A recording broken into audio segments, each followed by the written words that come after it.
For our Okay. Zoom folks. Sorry about that. Sorry, didn't have mine on either.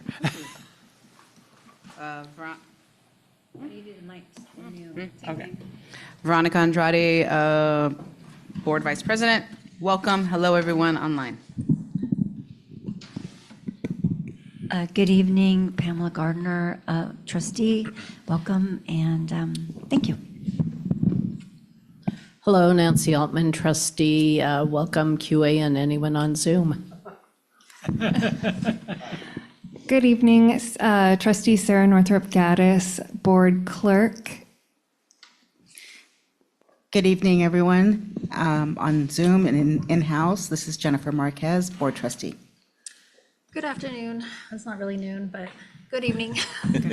Barely. Yeah. Rebecca Munson, trustee. We'll just keep going. Good evening, Colbert Chang, Assistant Superintendent for Business. Good evening, Karina Sapien, Director of Family and Community Engagement. Good evening, Claudia Estrada, Executive Assistant. Good evening, Carmen Garcia, Superintendent. I'd like to address our Spanish-speaking audience. Tenemos traducción simultánea. Por favor, hagan clic en el icono del mundo debajo de la pantalla. Gracias por estar con nosotros. Thank you very much, and good evening. John Horner, Board President. All right, now move on to adoption of tonight's agenda. Do we have a motion to adopt the agenda? So moved. Thank you, Trustee Munson. Do we have a second? Second. Thank you, Trustee Marquez. All in favor, please say aye. Aye. Any opposed or abstaining? Seeing none, we can keep going. Public comment or communications. Do we have any requests for public comment on non-agendized items? No. Okay, seeing none, we will keep moving. Under communications, our student board member and alternate student board member both were busy being students and living their lives tonight. There is attached to the electronic agenda the student board member report. We encourage people to have a look at that. And then under G2, I think the superintendent has a brief report. As soon as Zoom cooperates. I'm sorry? Oh, did I miss I missed something, thank you.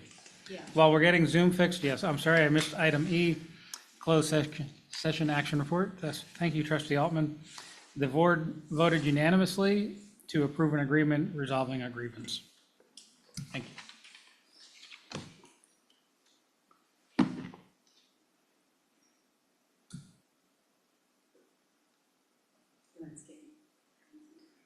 Okay, having some technical difficulties.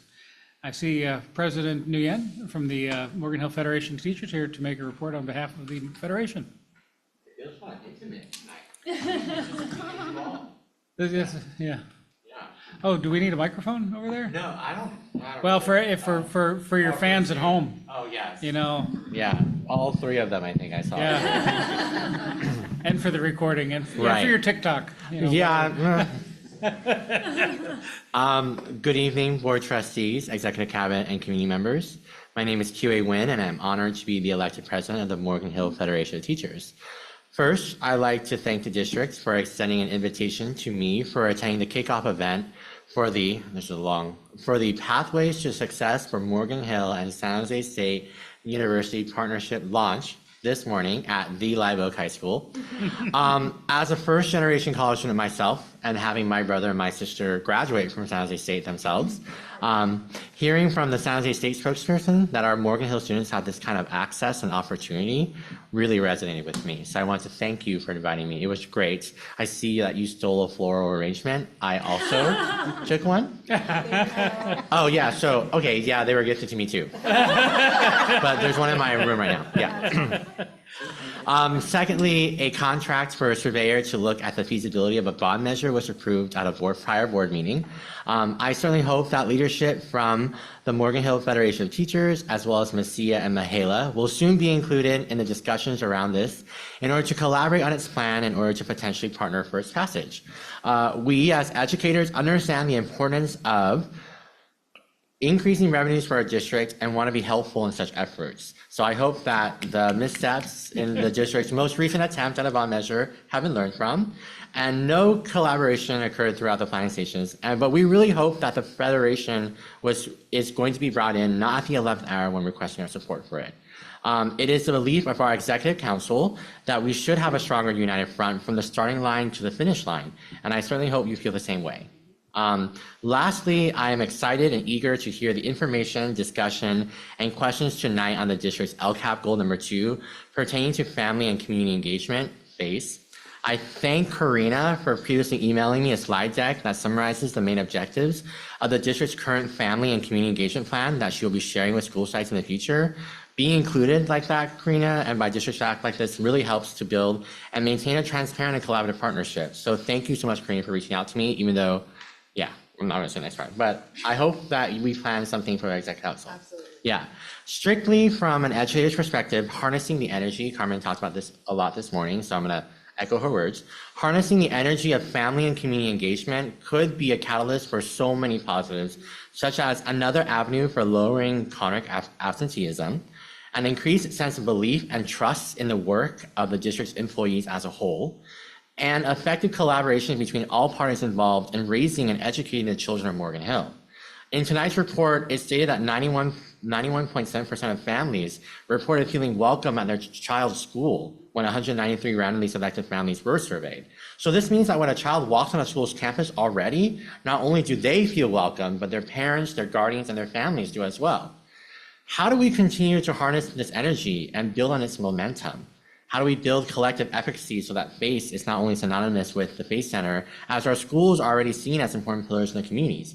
How can we expand on parent university and computer classes so it's not just offered at one centralized location, but in locations that families have already reported that they feel welcome to and have gone to in the past?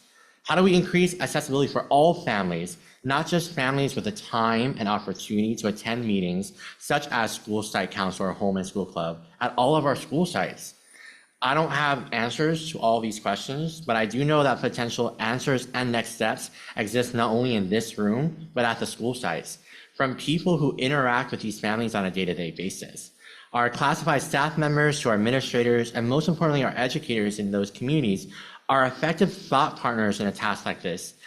And I hope you find ways to solicit their feedback and value their perspectives. Thank you. Thank you very much. Do we have other bargaining unit reports? Sometimes Mr. Bookser is on Zoom, but. Okay, we'll go back to the superintendent's report.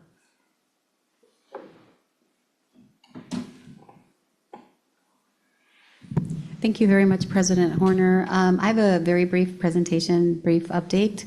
I'm a Rotarian in town, and I attended a recent Morgan Hill Rotary meeting. And I don't know if you've heard of this organization. It's called Seeds of Hope, and they support our unhoused community in Silicon Valley. So I followed up with that resource, and I am going to be connecting him to our care team and also with Director Swift to make sure that we extend these resources for our families. I'm continuing my coffee chats. It's now my 5th year with coffee chats, and so I had a district office coffee chat. Also had a coffee chat in the community. I didn't take any pictures there, but I was a coffee chat in the community. And in addition to this coffee chat, I also participated in a South County Heels Cafecito, which is the diminutive of coffee, a little coffee. And so I was able to provide an update, a district update to our community that is not necessarily parents. These are also community members within Morgan Hill. Also attended the honor roll celebrations at Ann Sobrado High School. I look forward to attending those at Live Oak. Always incredibly joyful. And now I'm to the point where I'm able to, and I didn't do it for this time, but I'll do it as a follow-up, where I'm able to take pictures of the students at each grade level. It's really nice to see the continuum. So this was lovely. I think I captured some nice moments and nice faces of really hard work. President Horner and I attended the Latino Health Assessment convocation held on Monday, and this was through Supervisor Arenas' office. And the results of the Latino Health Assessment across Santa Clara County is very stark and very daunting and alarming for the Latino community in Santa Clara County. The education levels are very low, as well as the health assessments and so on. And so what you see on the picture on the left are key community members that convened and accepted the call to action to make a difference on behalf of our Latinos in Santa Clara County. Also, I attended Paradise Valley Engineering Academy. This was their ELAC meeting. This was part of my school visits, and so it was lovely that the timing was perfect. And so I had an opportunity to sit in with our Paradise Valley community. Back to school at Central. This was last night. And to piggyback on President Gwen, really delighted to finally launch. It was a secret that I'd been holding for a while, and I wanted to share it. And so finally, we shared it with the entire community that our students, as long as they meet the minimum A through G requirements and with a GPA of at least 2.5, they are guaranteed to go to San Jose State. I have to tell you that our counselors, when we let them know, our counselors have already printed all the transcripts. They have piles of transcripts. Those that are already there, they're meeting the A through G the minimum. So they're in San Jose State, and they also have other transcript. I don't want to say piles, but folders of those that are very, very close to meeting A through G requirements. And so they're creating student by student plans to make sure that our students are A through G compliant. So what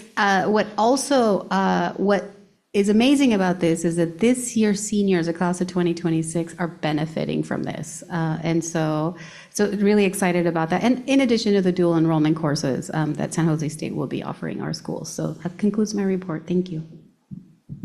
Thank you very much. Any other bargaining unit reports? Mr. Bookstoway, he's not online. Right, he's not here. Okay, very good. And then we did not agendize board member reports. Was that a? Oh, that was an error. I think, unless there's anything burning to share, otherwise we'll just report out at our next meeting. Okay, that was a slip of the keyboard, no problem. I mean, I will say I'm hopeful that over time we can kind of go back to something we were doing a few years ago, the study sessions really being study sessions and minimizing the other things we're getting there. So hopefully we can do that. Follow-up? Yes, please. Dr. Garcia, can you share out, or just email maybe, or have Claudia email us some of the data that was shared out from the Monday's assessment? Not now, but like. Will do. Yeah, perfect, thank you. The Latino Health Assessment, Yes, that one? yes. Yeah, the county's prepared a whole extensive report, and then they have it available digitally. Okay, perfect. Very good. Okay, then we'll move to the calendar item. There's a calendar posted with upcoming events. Please have a look at that. And that said, we will move to item H1, our study session on family and community engagement. Director Sapien, take it away. I'm going to turn my mic off. Thank you, everyone. So I'm Karina Sapien. I'm the Director of Family and Community Engagement. I actually have 3 titles. I'm also the principal of the Community Adult School and the coordinator of equity programs, which include migrant and titles. But tonight, I'm here to talk about family and community engagement. And so very excited to be here to talk to you about that. At your site, I put 3 handouts. We're going to use them in order. So I will refer to them as we get to them. When we talk about the term FACE, which we use a lot, it's really referring to family and community engagement. So throughout the evening, I'm going to say FACE because it's much quicker to say. So in case you're not sure what that is, that's what that acronym stands for. And I know it's always important for our community to understand our acronyms because we love acronyms. All right, so let's see if my clicker's doing what it needs to do here. Okay, yes. All right. So our objectives for today, I have 3 main objectives. The first one is to provide an overview of FACE and Morgan Hill Unified School District. We'll talk about the definition and guiding principle documents that we use to guide our work. We'll talk about the work that we're doing, the opening and the evolution of the FACE Center, and integration of the Community Adult School. We will spend most of, or the major part of this presentation is really about the FACE plan, the purpose of it, the development and rollout of it, how we've listened and incorporated feedback from families and partners, key priorities for this school year, 25-26, also aligned to our LCAP data and insights from our engagement efforts. And then I want to share some next steps.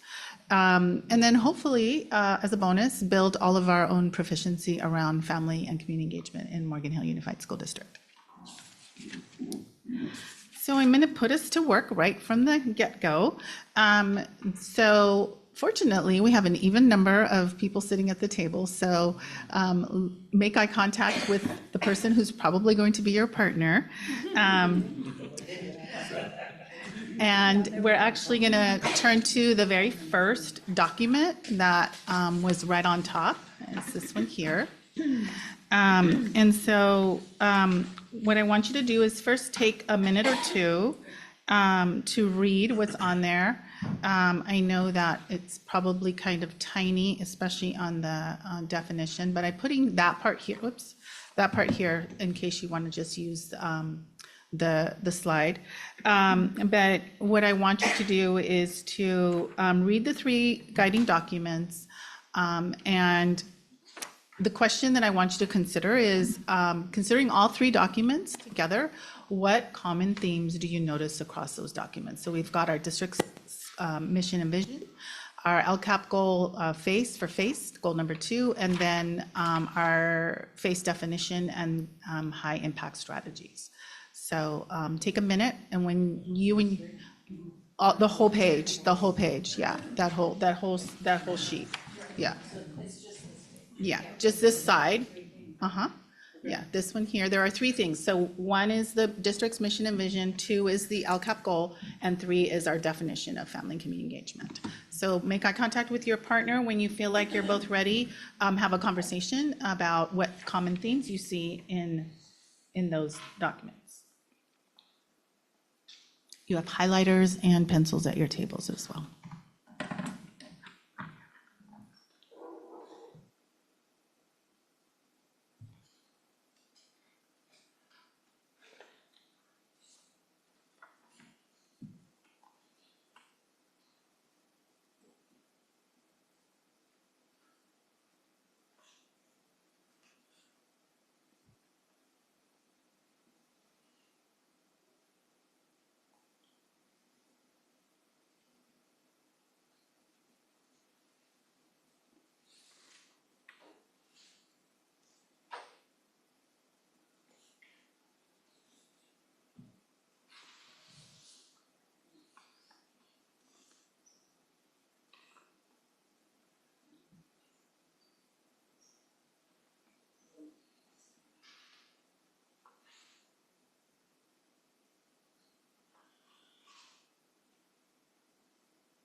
Yes, what are the common themes? It's okay. I'm a scanner. That's why, not me. I'm You're word to word. Yes, I am. Oh, that's Because I'm good. like a little, OCD. What is the perfectionist? So I'm like, even at school, I'm like, I can't miss anything. Very attention to detail. Yes. Yes. Anyway. I can appreciate that. Anyway, as far as I gone, a lot of theme throughout this family and community engagement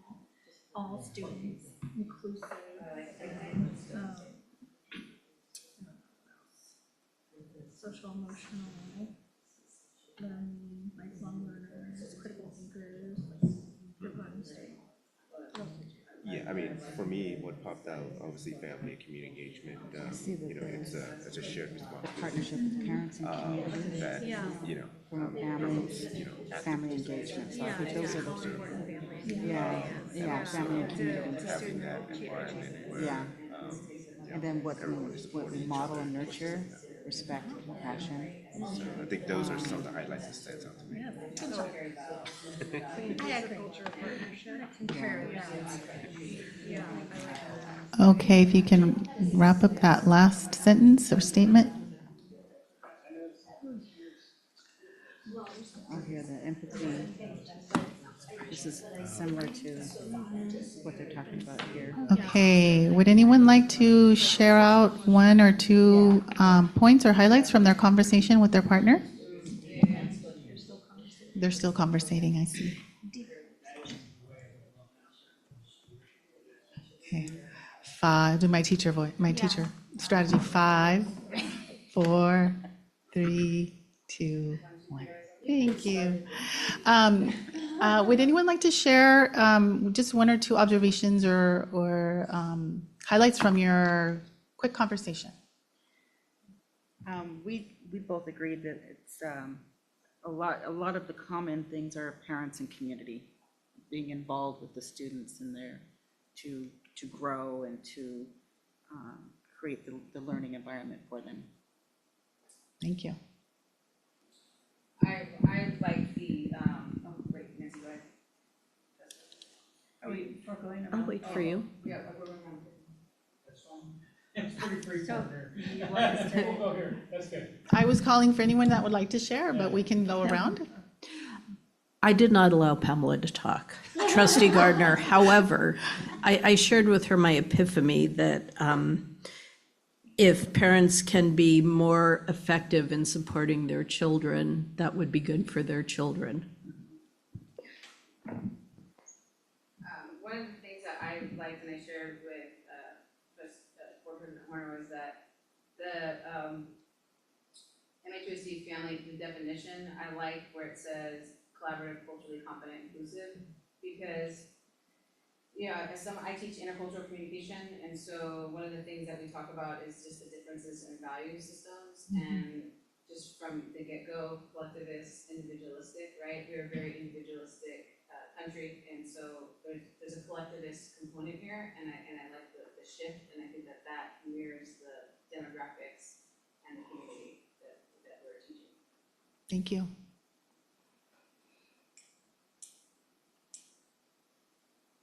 Would you like to share?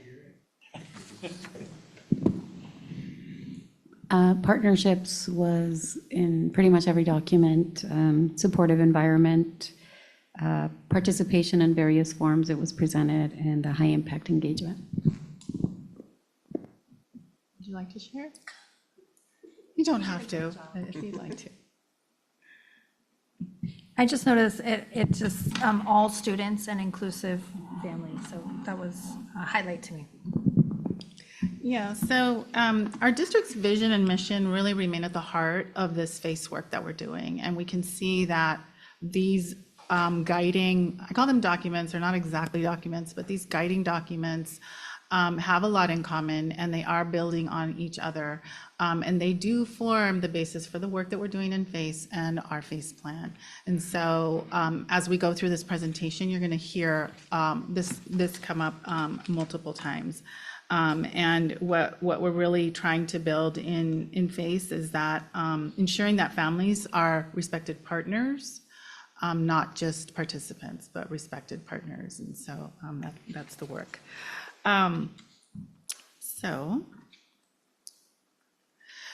This is the definition of family and community engagement. This was adopted prior to me coming to Morgan Hill Unified School District but it has been the guiding document, one of them, in addition to our mission and vision for the work that we do in FACE. Really, this is a system-level commitment, and it's about embedding engagement into everything that we do, including instruction, including the school culture, and including our entire school community. All right, so on that same sheet that you just used, take a little more deeper look at the 6 strategies. It's these that are down here in the corner. And think about which of the 6 strategies do you believe could have the biggest impact on student success in Morgan Hill right now? And why do you think that? And take a minute to review them again and then share with your partner.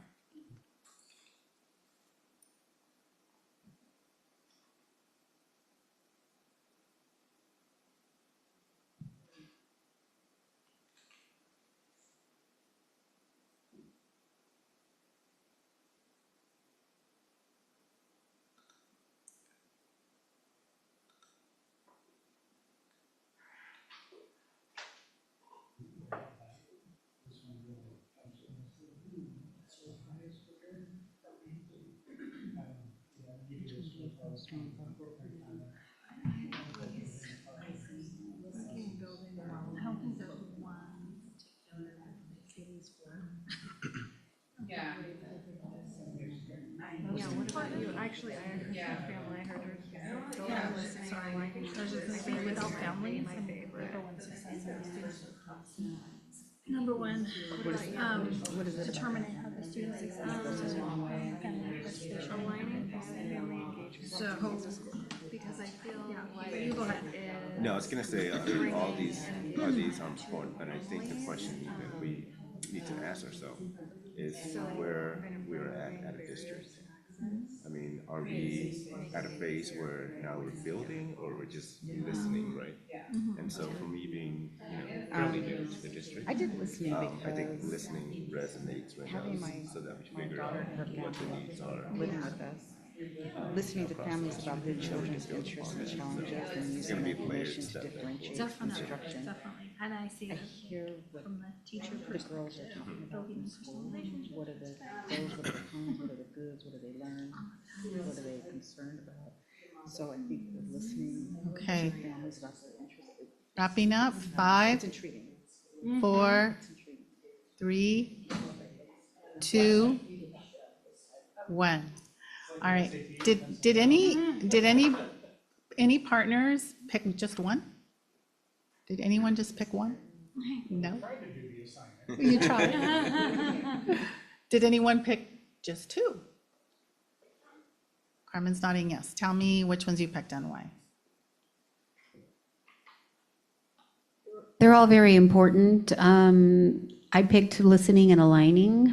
Aligning, if we are able to align what's happening at the school with the engagement activities that are happening at home, that mirror effect will be wonderful. So there's that academic alignment. And listening, it's so important to work with our parents and our community so that we can lift up our students' voice. But they're all very important. Anyone pick 3? What 3 did you pick? building, listening, and aligning. Tell me why you picked building. Okay, so maybe I'm just looking at this from the community, having been in the community for a long time, having my daughter gone through the school here. I think that we're already doing these things. I mean, that's been my experience with our community from the very beginning. So, I mean, unless this is just reinforcing what we've already been doing, I don't really see where this is different from what our teachers and the staff and the sites have been doing for months since I've been involved in this community. Thank you. So I actually chose building, listening, and incorporating. I actually selected building, and I was talking about QA and the Live Oak High School English department. And one of the things, so I'm coming from Central. My kids went to school here in Morgan Hill. This was really hard for us. My kids did not have a great experience in public school because of the lack of personal relationships and mutual understanding. And having taught at Central, just knowing what my students, their situations were and how they were, I don't want to throw anybody under the bus, right? But it's like the treatment, the assumptions, the assumicide is very real. And so for me, like, it's really easy to see the building when you walk in someone's class. Like, it's evident when you walk into QA's class. It's evident when, you know, when you're walking in the halls of Serato and an administrator's like, hey, baby, where are you going? Like, or hey, you know, like a nickname or something, right? Like, that's a culture of caring, and that building that relationship is trust.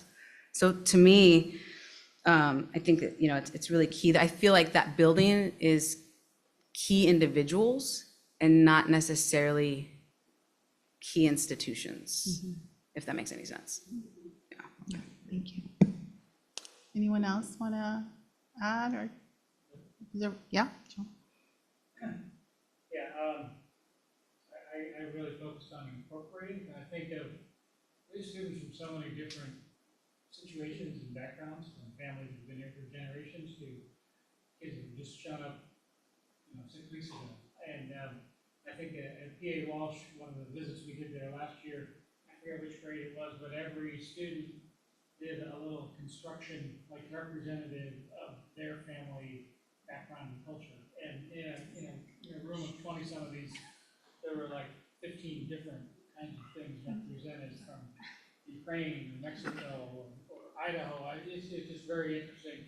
And getting a chance to talk to a few of the students about that, it was really meaningful to these students to, you know, get to do the things, you know, write a report and do research and all that, but about something very personal to them. And just kind of, to Trustee Gardner's point, it's not like we haven't been doing these things, but there's always more to go. There's always, you know, we're never at the top of any of these mountains. There's always more we can do, and particularly as our community is much less homogeneous maybe than it was 50 years ago, and becoming just all different sorts of people, which I love about it, but also it's a huge challenge to reach everybody. Would anyone else like to add anything? One of theirs that didn't get mentioned? Okay, all right. Well, thank you very much for sharing. Yeah, the work that we're doing is aligned to these 6 high-impact engagement strategies. They are research-based. And so we really have been very deliberate in the work that we're doing and making sure that we use these, continue to use these as our guiding light. The other one is the LCAP. The LCAP goal was crafted based on our mission and vision, based on our definition of family and community engagement. And so kind of summarized here, our LCAP goal is to promote family and community engagement in the education process for all students. That includes fostering an inclusive culture of partnership among families, schools, and the community, encouraging active participation to support student success, and creating a supportive environment that promotes academic achievement, social emotional growth, and lifelong learning. One of the things that I didn't point out in our mission, but it's a phrase that I always really love, which is we create learning environments. And I'm constantly thinking about that as we do this work, that we create learning environments. That's what we do. And so it's a beautiful thing, and it's a really important part of the work that we're doing, but that's at the core of it, right? We create learning environments. So I always like to, you know, really reflect on what that means. All right, so one other guiding document, hello. Can you advance the slide, Claudia? My clicker stopped working. Is it frozen? Yeah.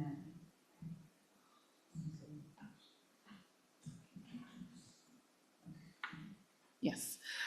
One other guiding document that we, or guiding piece of information that we use is the dashboard. So the dashboard also has included family and community engagement in it.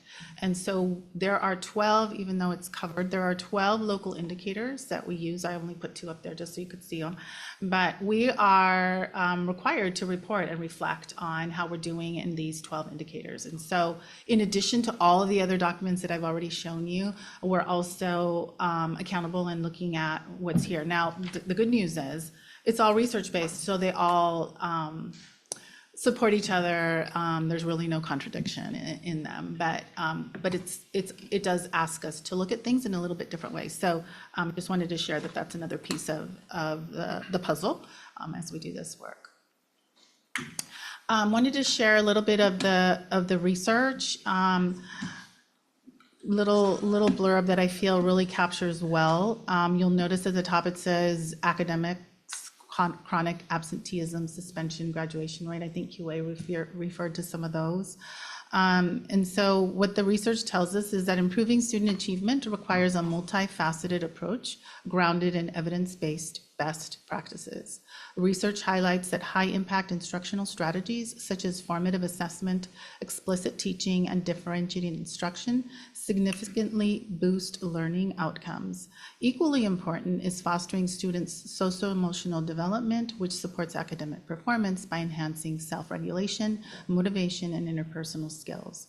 Furthermore, strong family and community engagement has been linked to higher student achievement, better attendance, and improved behavior, particularly when schools build authentic partnerships with families. Integrating these elements creates a supportive ecosystem that empowers students to thrive both academically and personally.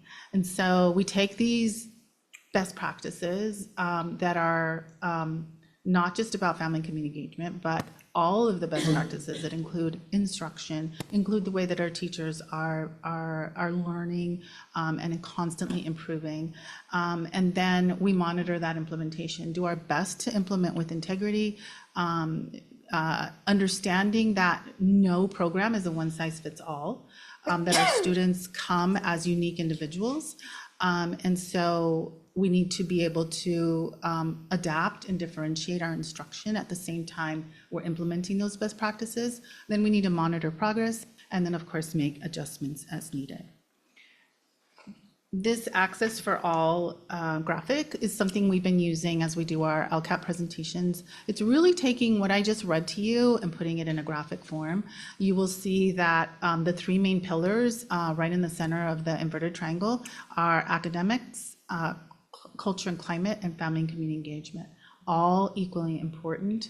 And then, in this context of professional learning communities and teams, driven and guided by assessments and data. And so this is another way of thinking about this work and those best practices. So one other thing about the research is that this is a complicated business. If you've ever been in a position of having to do research, you know that research is very, very complicated and complex.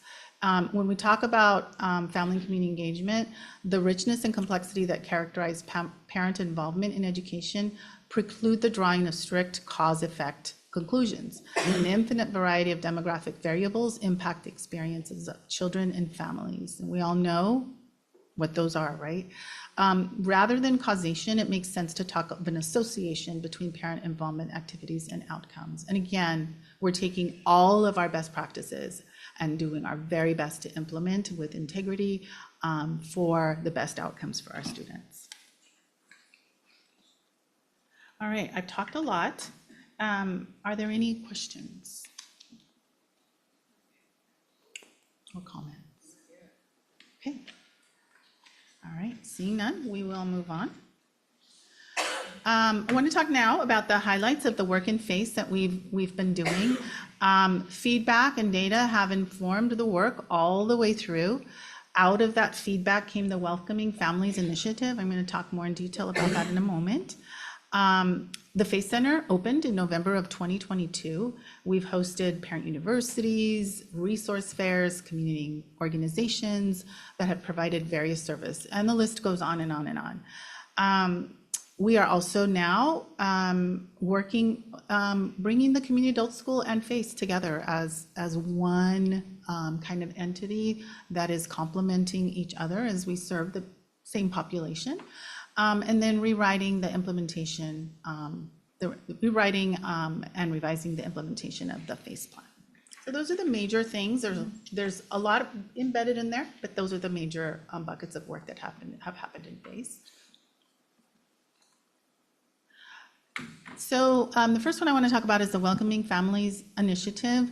As Dr. Garcia held her coffee chats, I visited ELACs and different places where families were gathered. I heard from many families that they were not feeling welcome in our school campuses. This was a couple of years ago. And so we began to kind of unpack that a little bit and try to figure out what was going on there. We did a little bit of surveying, some informal, some more formal, and there were parents who had the opposite. Like Pam said, there are some that feel very welcome, but there was a significant number that were saying this, and it was sort of unsolicited. Like we weren't asking; they were just telling us. So we thought there was something there. And then we began professional development for our classified staff. Since June of 23, we've had 5 professional development workshops. The topics have been building positive district and school culture. We had 2 sessions on that. We had a customer service session last year, and then we just finished handling difficult situations for our classified staff, and we've got another one coming up next week and we'll be developing customer service standards and guidelines for our school district. So very excited about that work that's coming up as well. A question on, when you say classified staff, do you mean particular jobs or all, or a little more? I mean, I think particularly our classified staff that work at front desks of school, obvious place to do this kind of training and work. So just that we also have classified staff, preparing and serving food, janitorial, bus drivers. So how targeted is this initiative? So we've always invited all classified staff. The challenge has been that, for example, we really wanted our custodial staff to participate, but they need that day to catch up on work, right? And so that's really challenging. Some of the days happen when the classified staff have the day off, and so they need to come back. We do pay them, but sometimes they don't want to take work on their day off. But it has really, the ones that have consistently been part of this have been our office staff, our community liaisons. But we've had at various different points in time, depending on what's going on, we've even had psychologists, counselors, some paraprofessionals. It's been kind of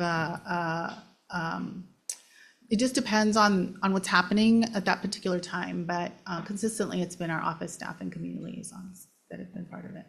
Thank you for that. I mean, I don't have statistically valid data other than I call it the Safeway effect, people to grab me and you don't want to talk about something, which we get a lot of, but going back 4 or 5 years ago, you go pre-COVID, right? So you're not, but sometimes people are like, I can't believe, I was 5 minutes late because of this or that, and so-and-so in the office just gave me a hard time, and I haven't heard that. So hopefully, people are having different experiences now, and I understand. I think even back to being a student, right? A lot of different ways people approach that front desk welcoming job, and is that been a particular area of focus? Because, like I said, all I know is I'm not getting those random complaints, but that doesn't mean anything. That's not statistically valid. Yes. I would agree with you. We've also not continued to hear those comments that we were hearing and at first, right? So yes, trying to make you push it over. So I want to give the data on. May I ask a question? And you were just talking, and I was thinking of a conversation I had with Avery Untrainer from Sobrato. We're talking about parental involvement on back to school nights at the secondary level. It's at that level, it's kind of, we see parental involvement go down. And so in my mind, I'm wondering, have we ever asked the question why? I mean, I can think of couple reasons. It's in the fall. We have a lot of students who participate in extracurricular activities, sports, all that stuff.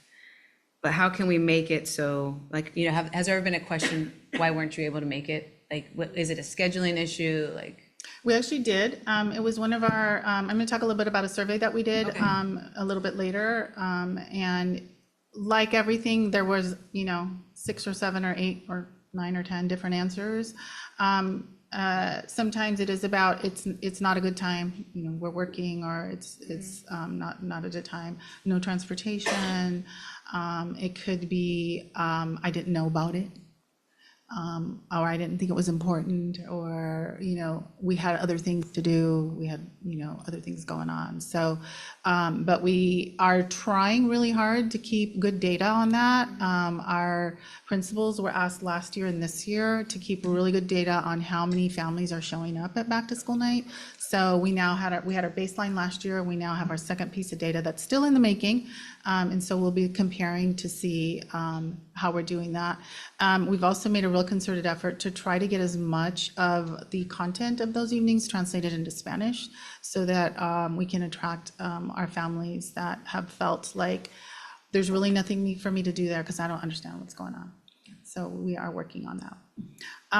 Getting back to this Welcoming Families Initiative and President Horner's question, we did have 150 different staff members have participated in at least one training, right? Some of those have participated in all of them. And so over the course of the last 3 years, that's the number of people that we've registered. So, and as you said, Trustee Gardner and President Horner, there is a strong commitment to welcoming practices, as we've talked about it more and more, and really helped our staff to understand that really every single person who works in our school district has an impact on welcoming families, right? Everyone. There isn't a single person who works in our school district that doesn't have the potential to help our families feel welcome. And so really helping them to understand how important they are, and how important their job is. Occasionally I'll hear, I'm just a, or I'm just a, and I say, no, you're not just a, you are just as important in this work as anyone else. And so really helping them to see that.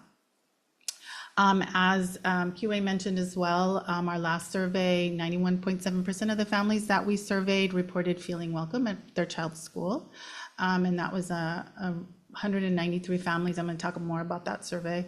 And 84.4% reported having positive interactions with their school staff. And so we aren't finished. We absolutely are not. We want that to be 100%.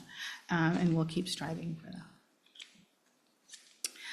So then we have our Faith Center activities and the development of the Faith Center. It opened, as I said, in November of 22. We've hosted parent universities, resource fairs, community organizations, so many different things we've had.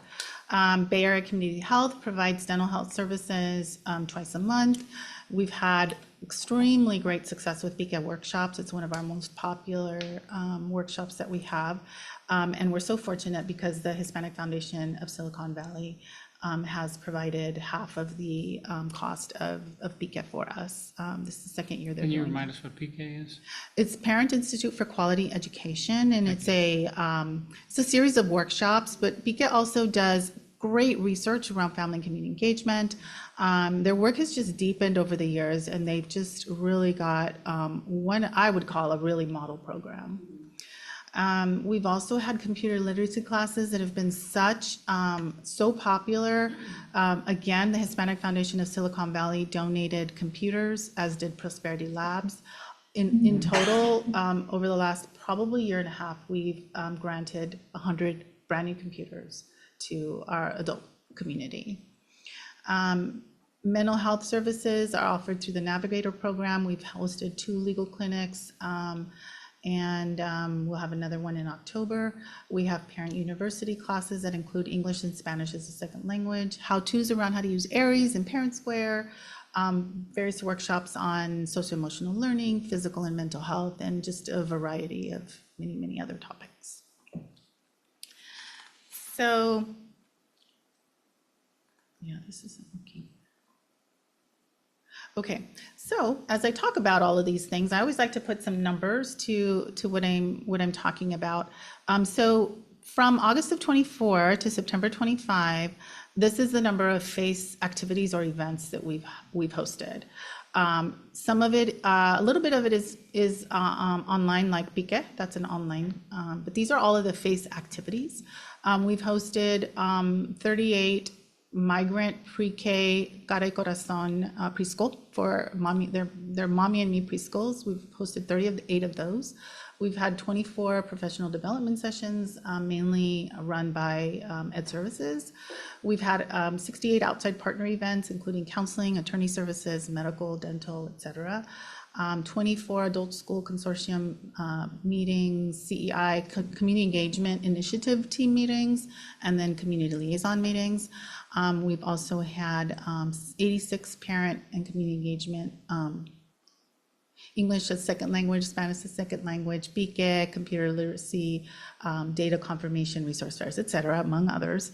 And then 29 parent committees like DLAC and PAC coffee chats have also happened at FACE. So a total of 269, just over a little bit more than a year. All right, so, oops, now we're both doing it. Yeah. How many have attended each of these? So, great question. So here we have how many have attended. So on the left column, which is the lighter blue, that's the number of different people that have attended these events. And then on the right is the number of times it's not those particular, but people have come back repeatedly. So you can see that 110 people attended Parent University, and there were 287 times that they came. How do I explain it? It's kind of like this. If you had a... Non-duplicate. Yes. Yeah, if you... Colors and non-duplicate. Right, and so the 287 is the duplicated, exactly, yes. So the first number is unique. Right. Yeah. The second number is. Some of those repeated, yes, came more than once, yes. So if Yeah. 110 people came an average of 2.5 times, Yes. it's on a log scale, so the graphic's funny. Yeah, they're not, it's not to scale. I noticed that today when I was reviewing it, I'm like, that is not to scale. No, log scale. So, yeah, you look at the numbers, not at the bars, because the bars are not quite right. They are if you're used to a logarithmic scale. That's what you picked somehow. Yeah, yeah, and you can see Pique, as I said, Pique is one of our most popular programs that we have. Do you have a total on this? I'm not a math person. No, I don't know, does somebody do really quick math? Well, because some people may have done Parent University and No, I'm just thinking of the unique number. Yeah, just like unique. Yeah. About 800 and some? Well, the thing is that what but they're I not- didn't correlate them across, I correlated them just, yeah. Okay, so, that makes sense. Yeah, See? so we So have not repeaters numbers. all the way through, yeah, That's yeah, it's, super changed. yeah. And, you know, this is a challenging thing to collect this data. It's really, really challenging.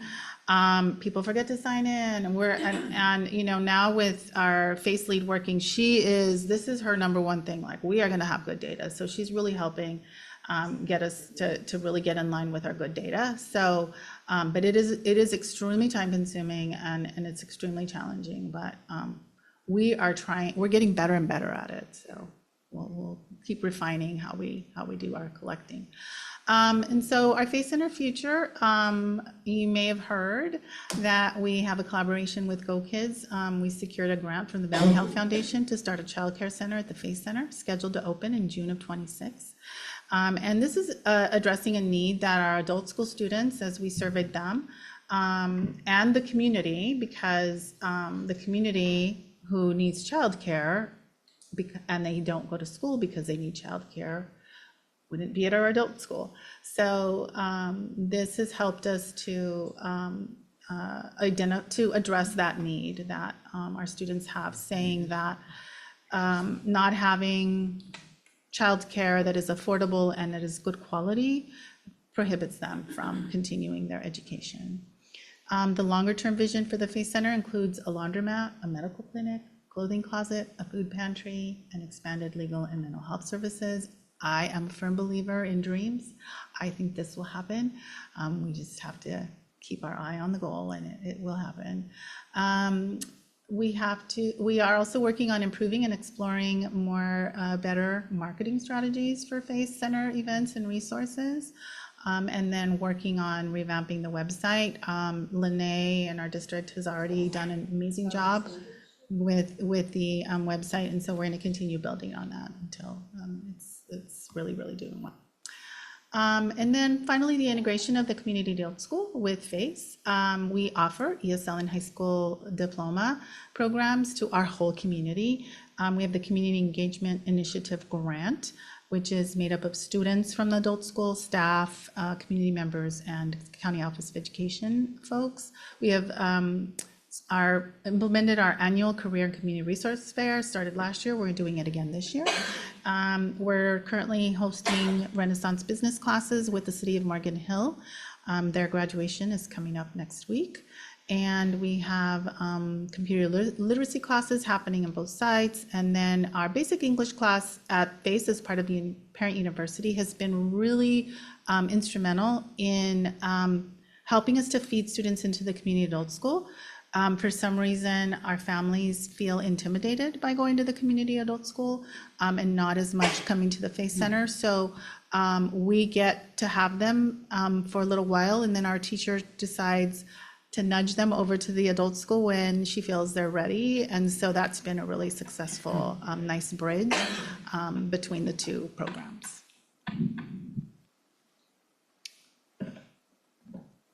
Click. Karina, on the partnerships with, you mentioned the laundromat, oh, good for questions. You mentioned the laundromat and the food pantry. Has there been an intentional, maybe like effort to seek partnerships with like the city and the county?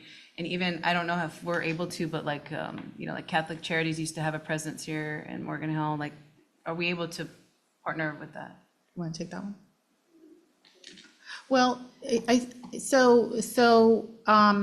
as we've partnered with Valley Health and with Go Kids, we are looking next. I've even had a few community members tell me they would like to provide washers and dryers for our laundromat. There are some hurdles still in terms of facilities and preparing the facilities. But everywhere I go and everyone I talk to, I let them know this is our dream. Let me know if you can help or how you can help. And so that's how we got Go Kids, is simply that. So we continue to do that. I don't know if you wanted to add anything, Dr. Garcia. I can add that through the Education Foundation, we applied for one of the county grants to do this. We were not selected. They didn't, in that round, select any school, anything, which was kind of interesting. And in fact, through the Santa Clara County School Boards Association, we're in the middle, as the county is going, looking to the voters for more funds. We're working on a resolution from the association, which will then bring to other schools, specifically to ask the county to intentionally consider schools and school sites when you're trying to serve students and families. Think of us first, talk to us first, and it's not their habit. It's kind of a thing that gets done a little bit on the fringes, like through Valley Health. So that's, and, social safety net kind of services, the county, they've spent literally billions of dollars a year on that. Now, and medical, now with federal cutbacks, they have their own challenges. But so as we're, again, as a county association, we're talking about dealing with the challenges they have. So, well, one of the ways you can be efficient is instead of standing up centers or standing up new CBOs, if you want to do something in the community, wherever the community is, Morgan Hill, Gilroy, East San Jose, whatever, first see if you can work with your local schools, because they already have often spaces and people, and is already where there are trusted adults that have connection to the community. Don't start from scratch. So this is, a considerable initiative. There's, I guess about a dozen of us from throughout the county working specifically in messaging to county supervisors and other county staff, get out of your, how you always think about this and think about your local schools first for this kind of thing, because what happens again and again, everybody, you see a problem, somebody starts a nonprofit, and they're applying for grants, and it's a lot of well-intentioned stuff, but it's not very efficient. And so our thing is, as schools, we're already in touch with these young people and their families. So where it makes sense, it doesn't make sense always, but where it makes sense, talk to us first. So we'll see, this will be a multi-year set of conversations and initiatives. And with, thank you, President Horner. And with respect to that longer term vision, we currently, as you know, we have our nutrition services department, and we have excess food that the law allows us to donate to a local nonprofit. And so we have been donating our excess food to St. Joseph's in Gilroy. So now what we want to do is we want to pivot away from that. So sorry, St. Joseph's and Gilroy, but the need is in Morgan Hill. And so through our South County HEALS, which is an extension of the South County Youth Task Force, we have 2 promotoras that community organizers, promoters, it's the literal translation. So promotoras who can volunteer, and Karina has a whole line of parents and others that want to volunteer at FACE. And so we then can identify, so we can identify South County HEALS as a benefactor of these donated foods. And then our promotoras and our local volunteers now redistribute that food at the FACE Center, if that makes sense. And so we have a plethora of organizations that want to volunteer and help. And so for us, it's wonderful for the community to come together in order for our parents and our community so that they in turn can benefit. And I'll say too, we've been modeling, particularly the City of Morgan Hill economic development thing, when they were developing that, I was actually in support of one of the other contractors, but I was one of the first proposed, if you do this, make sure to talk to us at the schools, maybe do this at the FACE Center or the Adult Center instead of somewhere else. Go to where adult learners already are, which happened. And I didn't do that freelance. I talked to the superintendent first, and I'm thinking of telling them they ought to do this. But this model of all of us, coming together and working together to meet the needs of our families, again, where they are. So I'm excited about that. Thank you. All right, this is my moment to pause. And then Priya and the team do all the work, so. Take a moment to pause. Are there any other comments or questions before we move on? All right. Okay, so now we're getting to kind of the heart of the matter, the main reason that I wanted to address you today, which is our FACE plan. So, Claudia, help me here. Is that this or something else? Okay. So what I want to do now is provide an overview of the multi-year plan for family and community engagement, outline priorities, goals, and actions for the upcoming years, primarily with a focus on 25-26 and a look ahead to beyond that, and then provide information about key initiatives and areas of focus. So I'm going to put you back into your partner groups. The back of the document you've been using says why a FACE plan. And so I'd like you to read, do some highlighting, take some notes on what that says, and then think about what resonates with you about this quote, what questions or wonderings do you have, as you're also modeling why a FACE plan.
Let's chat now. Oh, Is that we're the gonna instruction? chat? Is that what we're gonna do?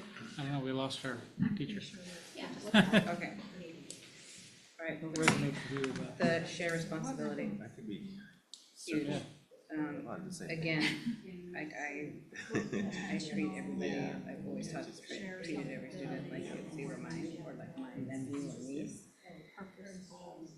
And It's gotta be inclusive, not just, yeah, I feel like that is missing in a lot of ways, just right? parents. Yeah. Take the kid to. And also coming back to is that there's this split policy of parenting where it's become, or those that don't have, it's become like, old school was, let me know what I need to do at home to take school function to support you, the teacher, right? And I feel like now it's like, why didn't my kid do this, right? So there's another control where it used to be an implied partnership, right? Like this like shared responsibility, and we just did it, it was old school, like the teacher was calling the parents. Now there's parents in my face. Part of it, one, so that one kind of like cultural, it keeps coming back around, it takes a village. It's kind of become close and that. It is no longer as much of a presumption of the authority of the teacher. Yeah. That the parents Thank are you. to support. Yes, yes, yes. It's like, hold on, this is my kid. Yes, yes, yes. It was So, yeah. I mean, what I'm hearing you say is the power dynamic is shifting in a way. Yes. Whether that's good or bad is debatable. Yes, I feel like in a lot of ways it brings out teachers, but the shared responsibility, like, is huge for me. Because a lot of times You gotta do it. above my pay grade. So what do you think? And I've heard it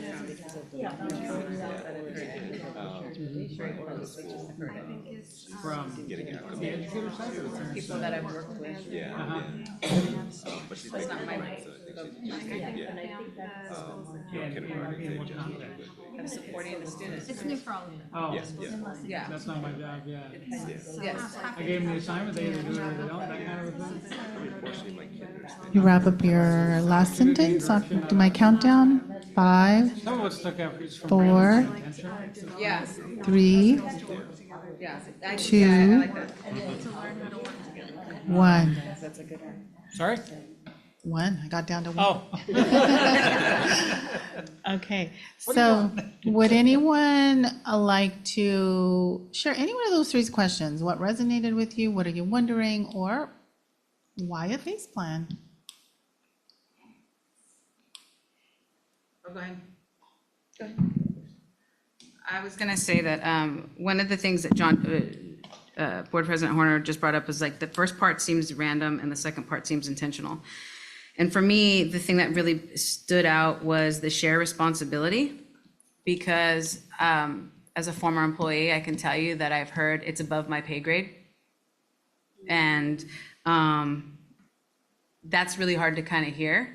So like for me, I take full responsibility that school, work, life, it's not just about your grade, it's about your character, it's about your behavior, and there should be like a shared responsibility. I genuinely care as an educator what happens to you once you not only walk out of this classroom, but walk off this campus. And I don't know, you know, for culturally for me, it's about, you know, I treat students, they're like my nieces and nephews, right? Like we're a village, and like there could be a discussion about whether or not it's inappropriate or not, but it's, for me, it's like, that's the village, right? So that shared responsibility, I feel like is super intentional.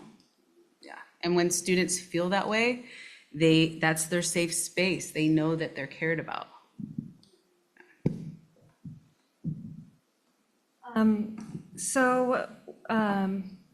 When I was doing Home and School Club at Walsh, which is a school that historically has had low parent engagement, I remember trying so hard to do stuff to start sending home flyers about meetings, trying to recruit volunteers kind of randomly, and whenever I had the energy and time to do it,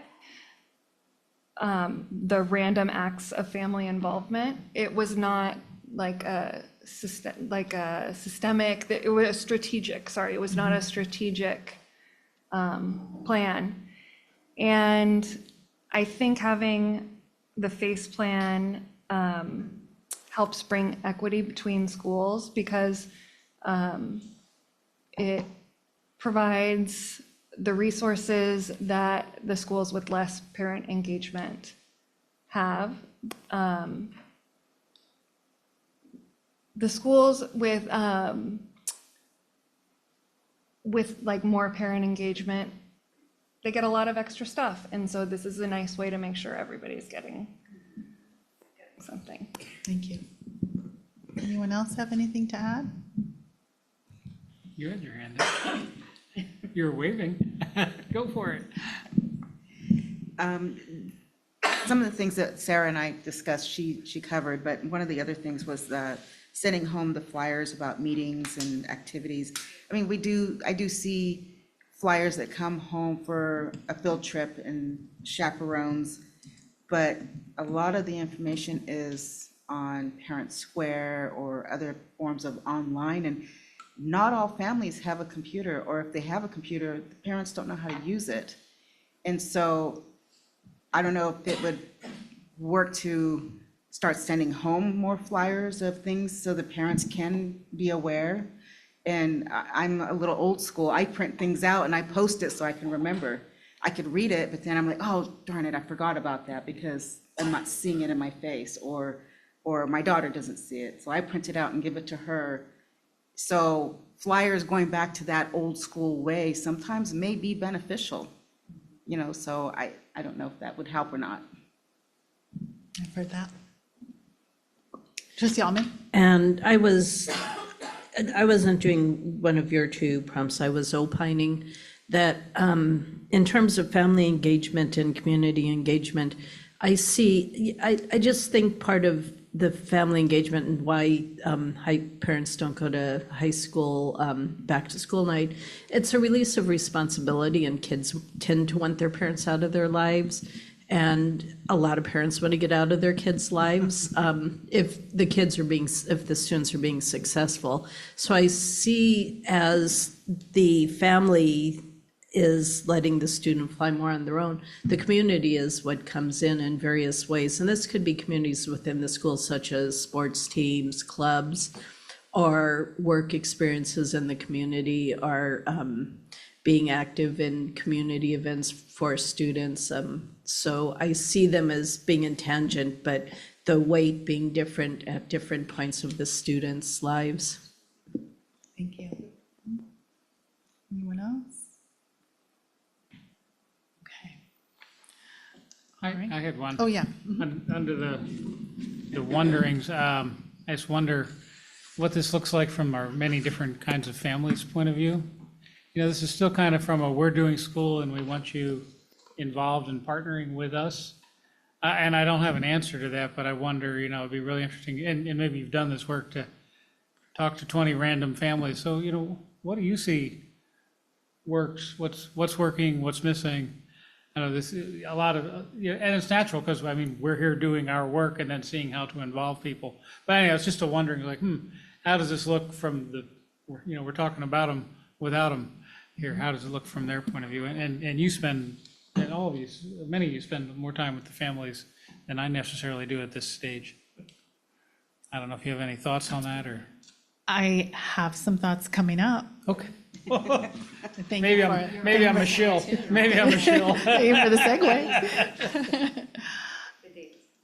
Okay, thank you. Help me, Claudia.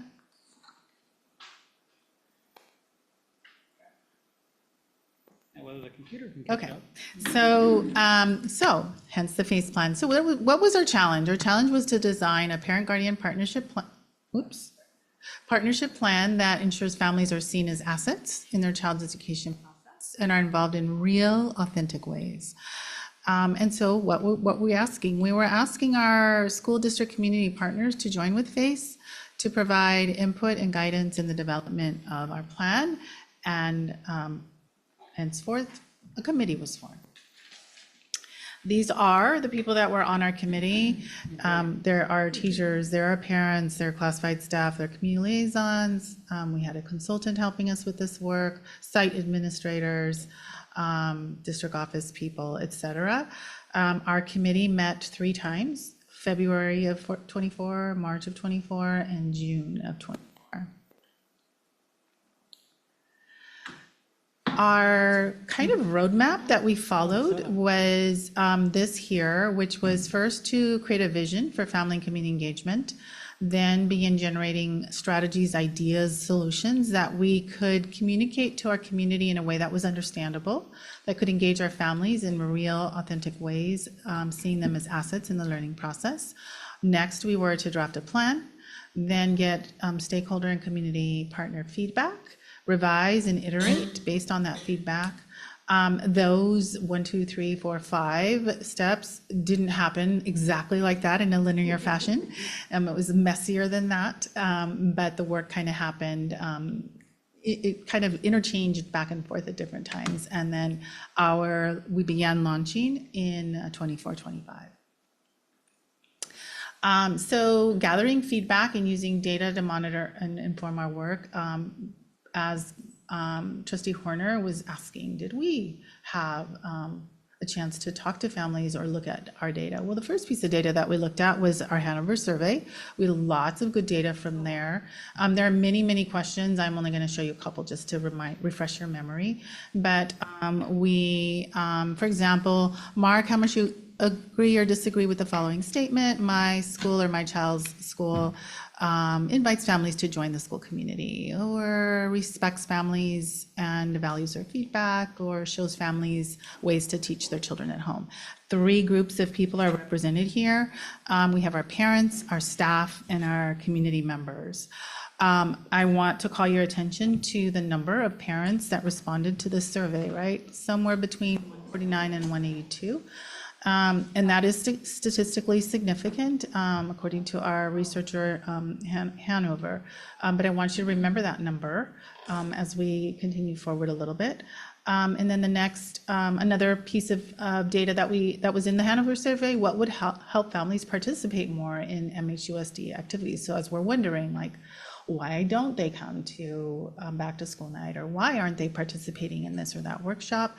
We had lots of good data to mine from this information here.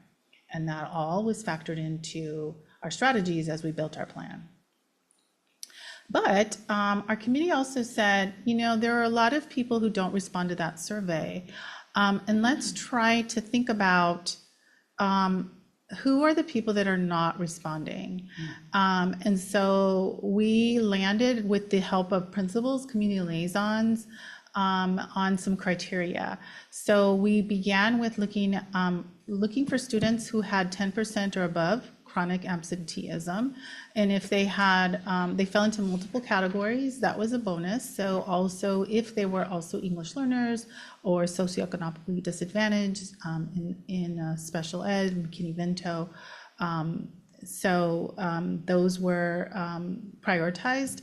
And then we also wanted to look at this other group, students who had high attendance but underperforming academically. And then we wanted to include a range of student groups, our English learner, our EOs, our students with IEPs, foster youth, socioeconomically disadvantaged, and an ethnic variety. So with that criteria, our principals and liaisons worked together to create lists of families they wanted to contact.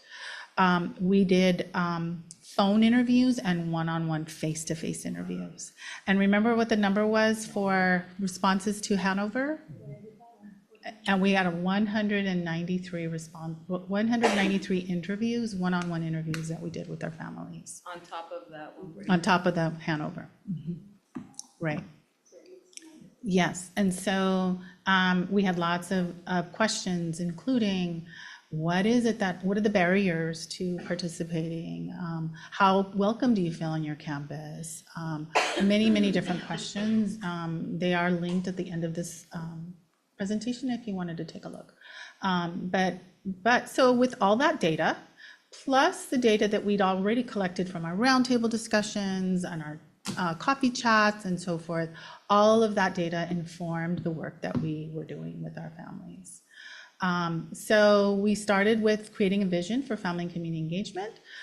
This was the work of the committee, and our mission is to cultivate a collaborative, inclusive, and culturally relevant and respectful approach to family and community engagement that supports all youth development and socio-emotional wellness. And then our vision is that in Morgan Hill Unified School District, family engagement is all members of our school community partnering with each other in meaningful and authentic ways to support the whole child. So then the next thing was to generate strategies. So we took each one of the high engagement impact strategies and began brainstorming. What are different ways that we can accomplish this strategy? What does that strategy look like in action? So we began with this kind of list of a brainstorm. Then our committee engaged in these activities called Wows, Wonders, and Ideas. And so we would share these brainstorms, they would add to it, and then we would all participate in giving some wows and some wonders and adding more ideas. This happened again, not in a linear fashion, but continued over time in kind of a in and out, back and forth, kind of a little bit of a messy way. Then after we did all that with every strategy, we began drafting the plan. And we started by putting the strategy at the top. The LCAP goal connection was right under it. This is the old LCAP, so now the new LCAP has been incorporated. We talked about what outcome did we want over the course of 3 years, how we were going to measure that with our success metric, and the types of actions that would contribute to achieving that goal. Then, and again, not in a linear fashion, but we were getting stakeholder partner, community partner feedback. We met with our administrative teams. Those are all the dates that we met with them, and the feedback is linked there. It's also at the end of this presentation. And then we met with our community liaisons who gave us feedback as well. We brought all that feedback back to our FACE committee, who also gave us feedback. And we incorporated, we used that feedback to keep revising and editing and changing and adding and subtracting from that draft. This is what that feedback would look like. We'd have feedback on one side, and then we would, how did we respond to that feedback? What did we do with that feedback? We didn't always change what was recommended or suggested. But if the committee felt that it made sense to make that change, then we would make that change. And so that again continued over several meetings. And then, so overall, this is what that feedback looked like, or that planning. We had the meetings with the consultant. I met with her. We did a lot of poring over data and revising and editing and making changes based on our feedback.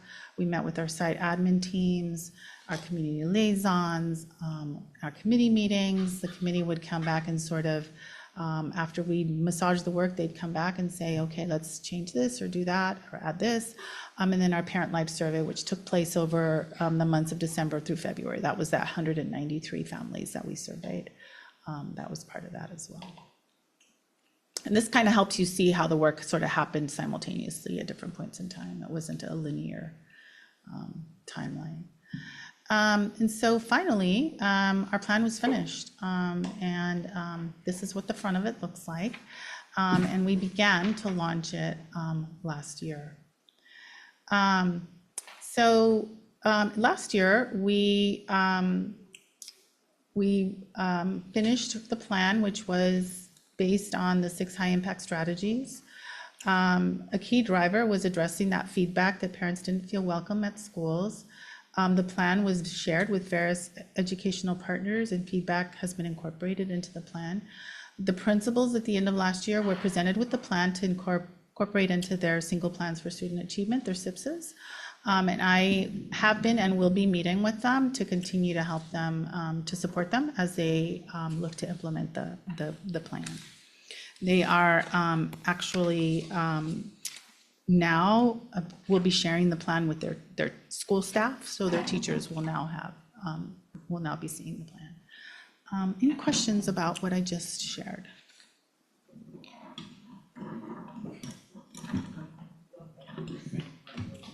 I wrote down, I love how you reached out via old school, picking up the phone and having these surveys, like Trustee Horner said earlier, talking about us without us. And I think that just, for me, it solidifies a lot that this was made with intention and that you are including parents and it's not just a, pet project or anything like that. I was kind of relieved to see that the videos are still popular with parents. I know that came around like with back to school night, and parents were like, this is the best thing ever at the high school level. And then we stopped once we went back. And so I really, like, to me, when I saw that, I'm like, that makes sense to watch it on their own time. And then that way parents can show up for an engaging activity, something that's a little bit more or less formal, and there's dialogue happening as opposed to come for an hour, let me sit and talk at you. So I was really impressed by the responses, so good work. Any other questions? Yes.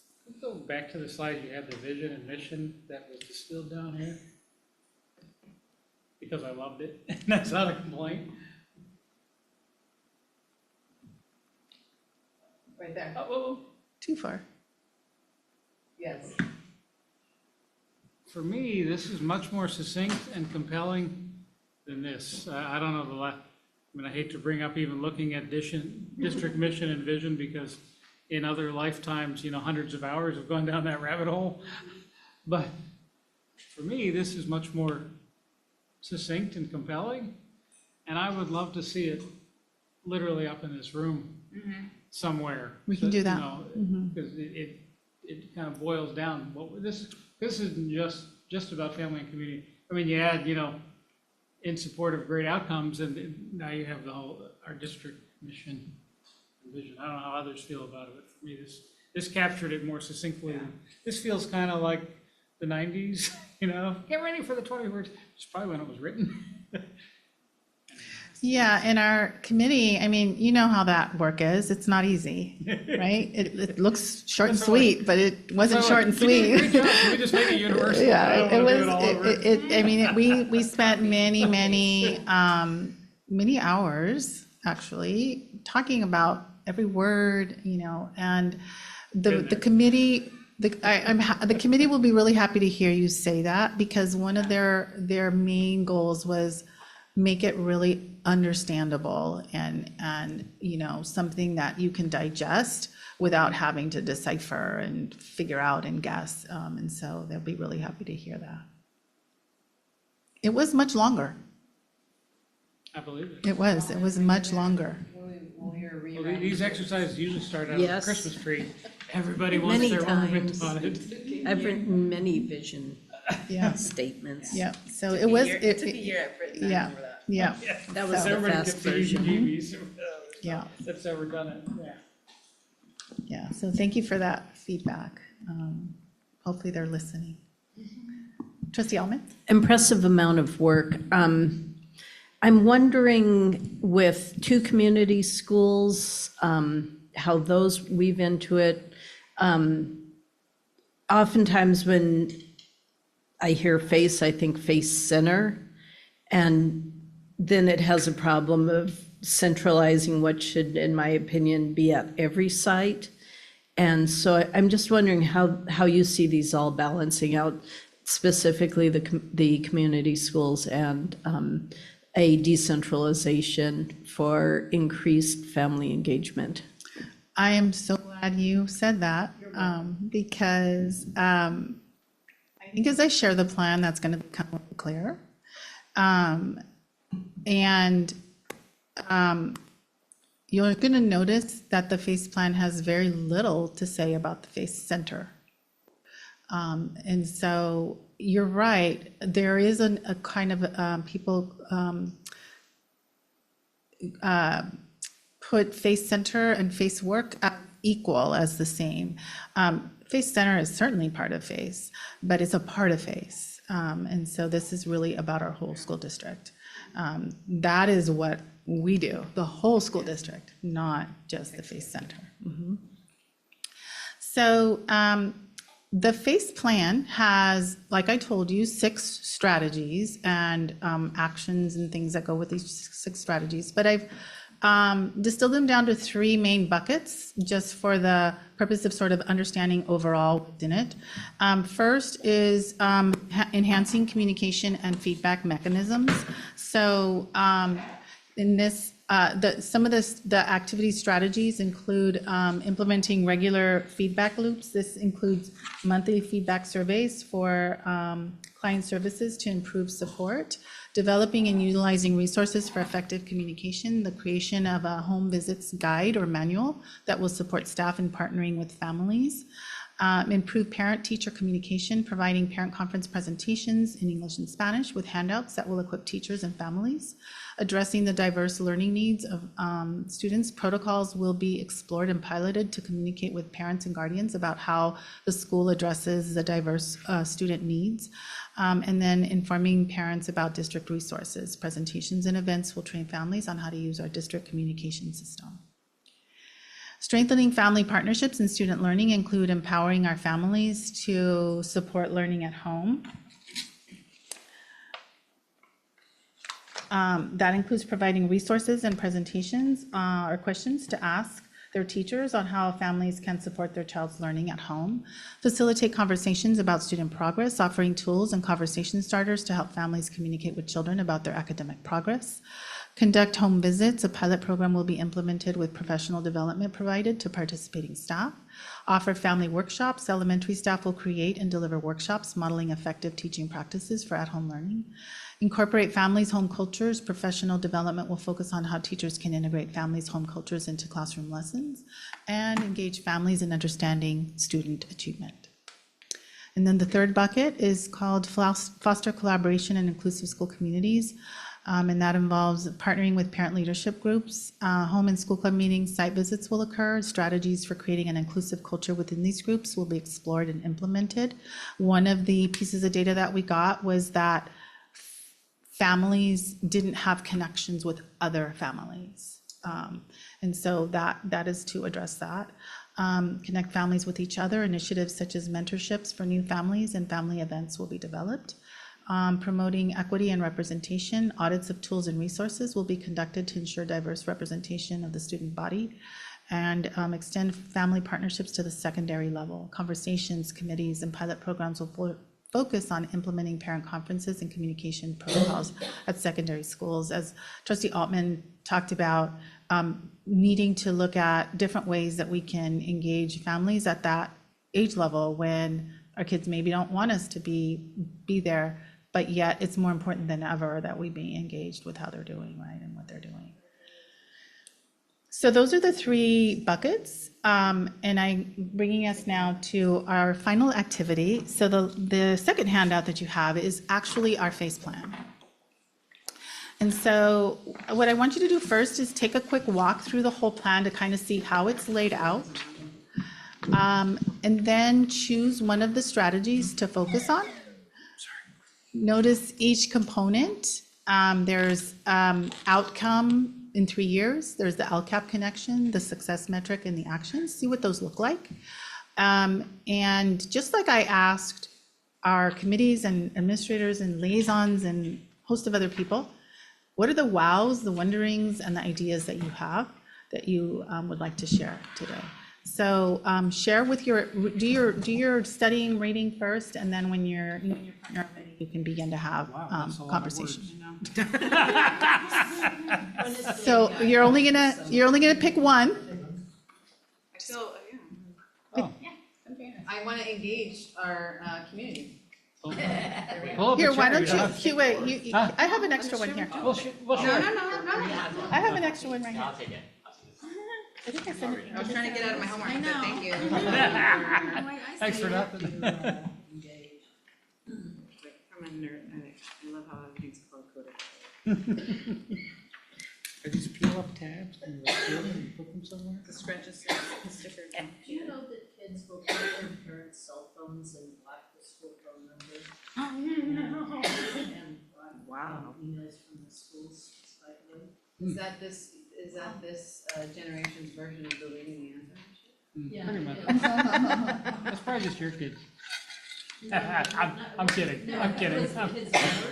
Yeah. Finally catch a parent in person, turned up and you got phone calls.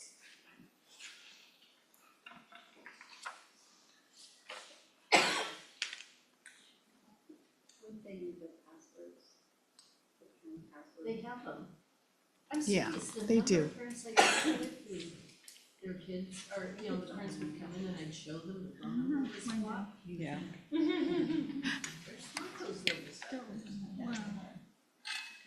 They all have. Ask any secondary AP if they experience it. Yes. Communication systems. I miss school loop. Yeah, Dr. Garcia, did you have school loop at your other districts? No. Yeah, it just used to, it's an amazing website that got bought out by private equity and it's ruined. Private equity ruined something? Oh, It was a communication tool that allowed every website, every school district to have their own website, and then you can send out, it was just, Oh, wow. talk about parent engagement and communication, it was so, it was ahead of its time. I think that, just to speak with Justin, what he's saying, Mhm. or Marquez, about being inundated with all the notifications on the parents' phone. I love the workshops, and teaching practices. I like that the success metrics are based on talking to families, so you can plot in that graph what a staff thinks. Oh, yeah. We think we're killing it. Yeah. We think you don't talk to us. Hey, because our kids blocked your number.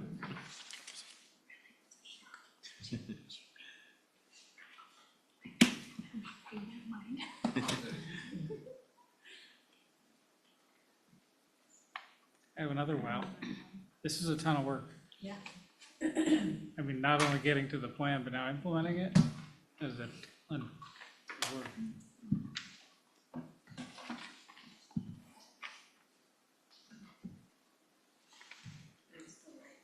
I know.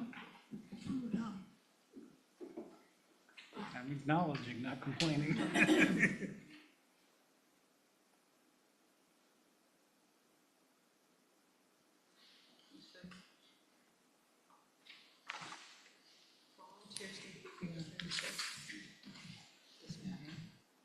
And now we need to do some of the key information. Keenan trainings, yeah. New last year that we were in person. So there's our, and being in contact with you. I would have shared it at listening action. What's that? Listening action number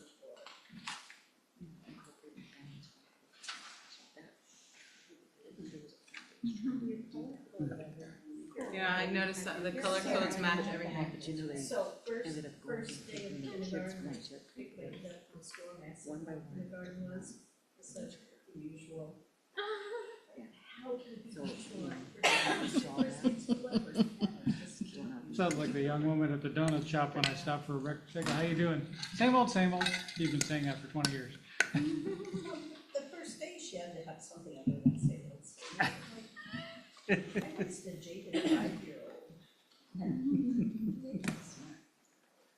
Is this what's good to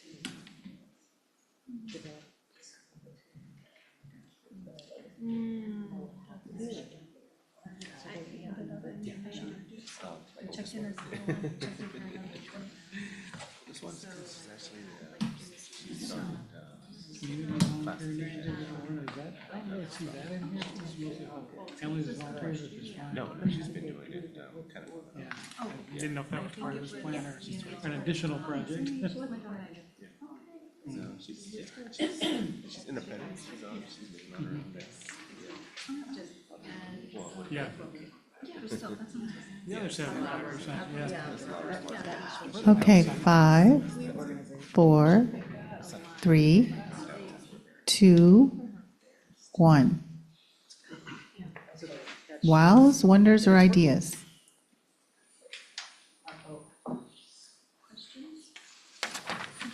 Ideas would be, I mean, wonders would be your question, so yeah. Okay. This is amazing. I mean, I just echo, this is great, all of the work that you guys are doing, and to make this happen, it's not just a dream, it's actually being put in place. It's amazing. I just had a question, or wondering, about the modeling. Who's gonna be doing those? I'm a teacher, so I'm like, oh, that's great, this sounds really nice, but is this gonna be put on the teachers to make these videos? Segue into the next slide, so Okay, can you hold on? okay. Can you hold on a moment? Can you hold on a moment? Yes, absolutely.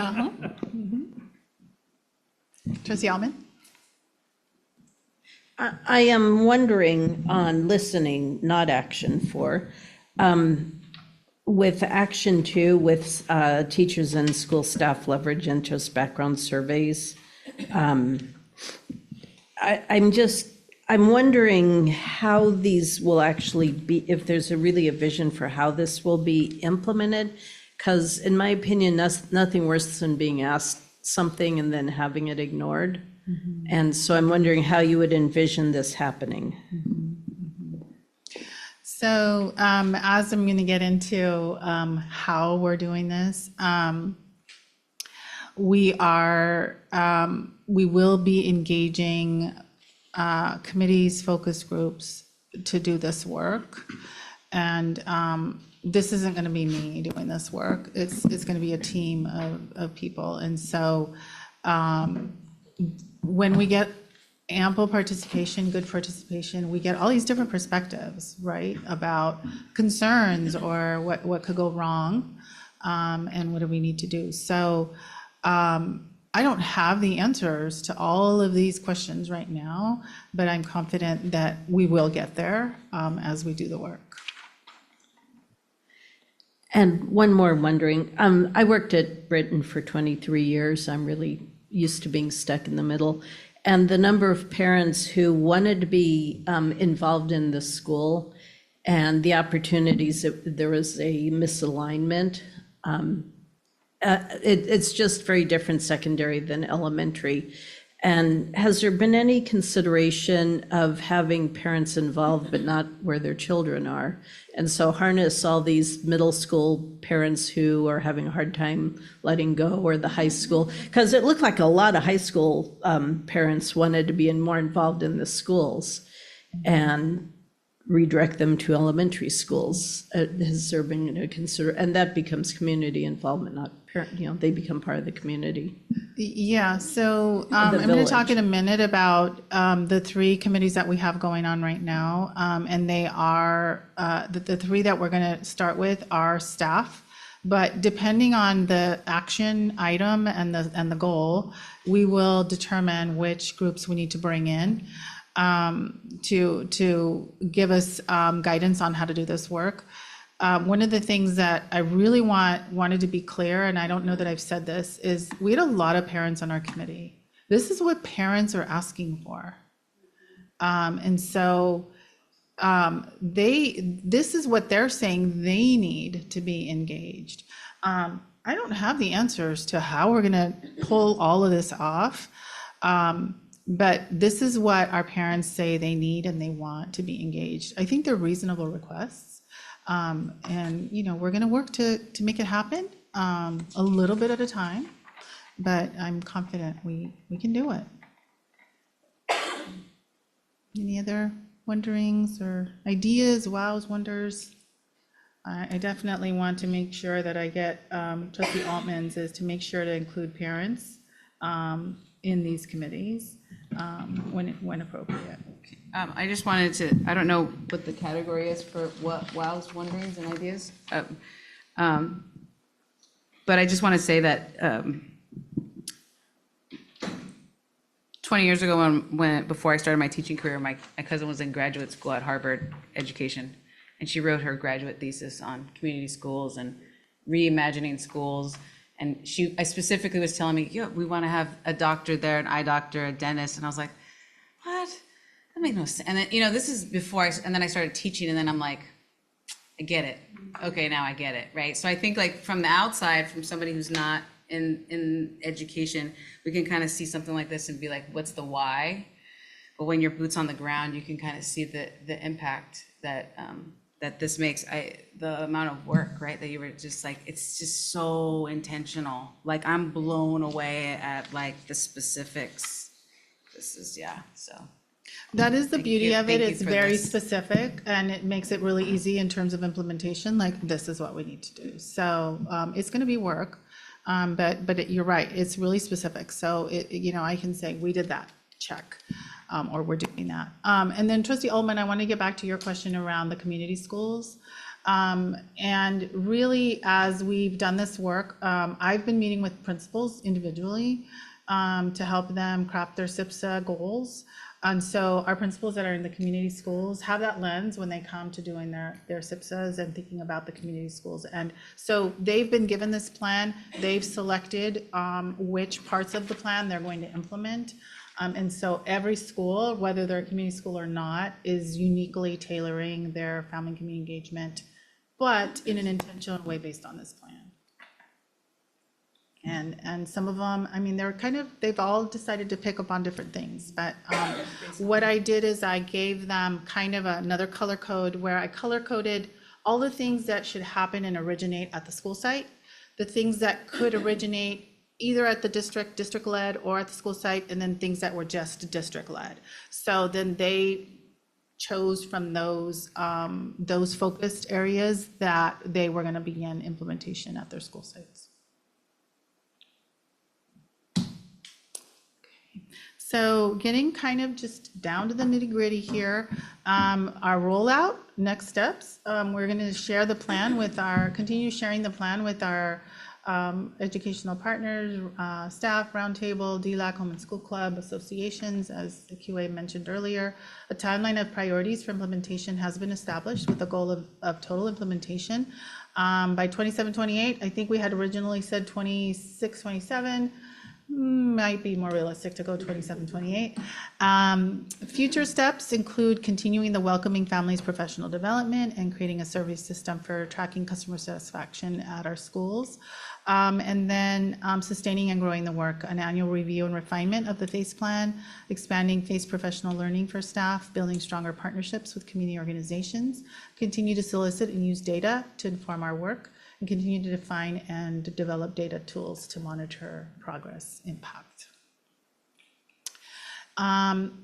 One of the questions that our principals will be working with their school staff on, they will be presenting the FACE plan. They have a PowerPoint that I've shared with them that they are then sharing with their staffs. And one of the questions they're going to grapple with is in what ways do the family engagement objectives align with our SIPSA goals?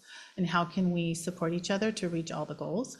And then the other piece is how can we ensure that all partners, including staff, families, community members, understand the critical importance of this work and their respective roles in fostering meaningful partnerships? So those are two big questions that I've asked the principals to engage with their staff on.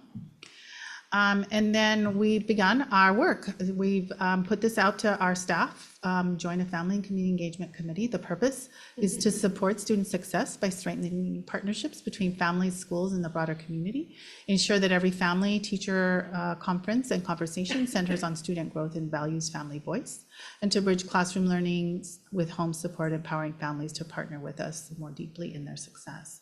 So our first committee is called Family School Connections. What are we creating? A practical, inspiring home visit guidebook, complete with professional development and research-based best practices.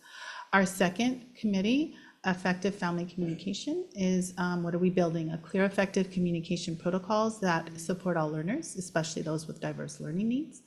And in answer to Trustee Munson's question, lights, camera, connection, what are we creating? I know it's blocked there, but it's a dynamic video library. Here, let me find it real quick so I can tell you what it says. A dynamic video library showcasing real teachers modeling effective, easy-to-use teaching practices for families.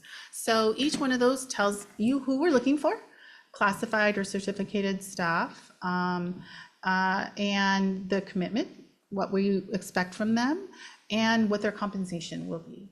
So even though we've rolled this out, this flyer, principals are sharing with their teachers. They have until November to get the PowerPoint out to them, but I'm already getting phone calls from classified staff, teachers about these committees, so I'm super excited.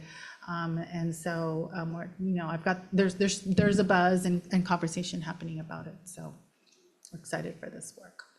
So it's meaningful, cool work and a little money. Exactly. That helps, yeah. Yep. I love the video library. Like, yeah. And that's what our parents wanted. This is what our parents asked for. On your board salary. Yeah. So last couple of things about FACE, we're not there yet. We never will be there. Yes, there are many wonderful things happening, but we are either getting better or we're getting worse. We can never just rest on our laurels. And as I said before, FACE is the job of 100% of our staff. No one's off the hook. We're in this business, and then we're here to serve our families.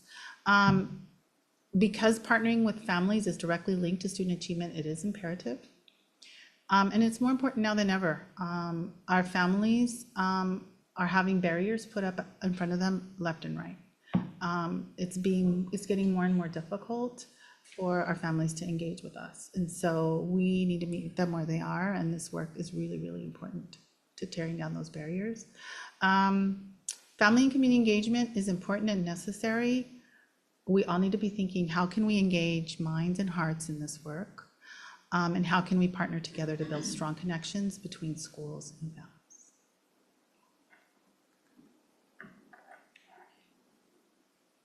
That's it. Amazing. Thank you. The graphics were incredible. Thank you. I mean, one of the easiest to read presentations and follow along that I think I've seen. Thank you. I appreciate that. One other thing I forgot to mention, I've given you a little summary of today's presentation in this one little sheet here. So in case you're, out and about and someone asks you, what is Morgan Hill Unified FACE about? This is a nice little cheat sheet that can help you with that. This is great. Yeah. No? I just have two questions. One, is there any plan, or maybe can you just plant the seed to address screen time, iPads, cell phones with elementary school children, like younger children? I think we need to address that as educators. We're in a literacy crisis. There's a recent report that just came out regarding iPad rage. It's a real thing. And it's affecting 3-year-olds, right? So, and so I just think that that's something that a lot of our families that may not have means, right? We're looking at it and we're giving the child an iPad to play an educational game, but it's rewiring their brain. And so I think, I'm going to sound the alarm on that, just full disclosure that that's my first kind of question request. And then the second one is, I'm not a numbers person, but how much does all this cost? For the people at home that might be wondering, like, what, we're doing this is intention. So like, is there a dollar amount that like the operation costs? And and this is not just for me, this is for people who, in the absence of this figure, may create a narrative. Yeah, I can't give it to you right off the top of my head. There is definitely money that's been allocated for this work, so I can get back to you. Yeah. Yeah. Yeah, I think that's primarily through the specific funding of the LCAP, correct? Yes. Around this, as opposed to unrestricted general funds. I know it's in different buckets, but yeah, this is how, as I understand it, how we're spending some of our money, whether it's concentration grant, I'm going to get the terminology, some of our special money to do special things. Maybe I can phone a friend of Assistant Superintendent Chang to address that a little bit better. Yes. And it's all in the LCAP. Okay. Yeah. And with respect to the staffing, it is all restricted, none of it is unrestricted. And so in terms of salaries, yes, absolutely. Whereas the various activities that are embedded in this plan are part of the LCAP supplemental. Yeah, so including those stipends, I mean. Yep, that's all in the Pretty LCAP. significant amount of. Yeah. Which I'm glad it's available to spend for people to do that work. You don't want to ask this to be done as Right. pure volunteers. And we try to keep it minimal. I mean, Yeah. it's not an exorbitant amount of time or money, but definitely wanted people to be compensated, but it is all in LCAP. Thank you so much. Other questions or comments before we adjourn? No? Yes, trustee Gardner, please. So kind of piggybacking on what trustee Andrade said, I got an article as well, and it's really true about the cell phone thing. So I know that California's, I think we passed it, that we're having to address that by next year, a policy to restrict that. And I'm happy to share this with you. It's from a teacher in, I think it was Alabama, so there's different levels of taking the phone away. And in their school, they took the phone and then they locked it away for the whole day. So the kids don't have it on recess, they don't have it during lunch. And he said it was magic, what it's done for the schools, the learning, the kids, the parents. So I really, really, really want this district to focus on doing something restrictive with the phones, not just kind of sort of taking it away, but giving it back. And you know what I'm saying? It's like, I think we really need to be strong on this and hold the line on it. I couldn't agree more. We've done some workshops with parents. I think one of our struggles is getting the turnout for these topics. That's why we really like engaging with BICA, because they have such a strong marketing strategy, and they do things online. So we get a better turnout. And so I will definitely bring it up with BICA. I know that there's some embedded in there, but they can maybe beef that up a little bit or do something a little bit more intense.